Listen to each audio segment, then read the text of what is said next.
استغفار کا اہتمام کریں۔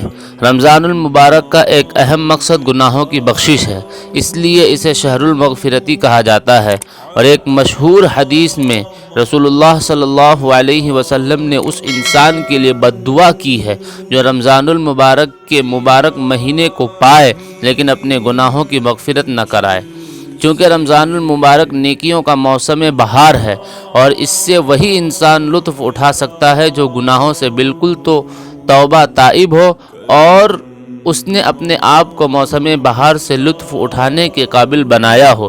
اس لیے رمضان المبارک شروع ہونے سے پہلے ہی اپنے گناہوں کی مغفرت کرانی چاہیے، اور گناہوں کی مغفرت کے لیے ہر صبح تہجد کے وقت اللہ تبارک و تعالیٰ کا خصوصی دربار لگتا ہے جس میں گناہ گاروں کی بخشش کر دی جاتی ہے۔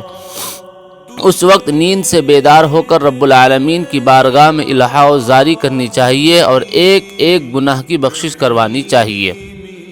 اللہ تبارک و تعالیٰ کا یہ خصوصی سالانہ دربار بھی اس لیے لگتا ہے تاکہ جو ہی رمضان المبارک شروع ہو تو اللہ کے بندے گناہوں سے بخشائے ہر قسم کے شرک و بغض، حسد اور دیگر گناہوں سے پاک و صاف ہو کر اللہ کی رحمتوں، برکتوں اور عطاؤں میں غوطہ زن ہو کر اس موسم بہار سے لطف اندوز ہوں۔ اللہ تعالی ہم سب کو کثرت استغفار کی توفیق عطا فرمائے۔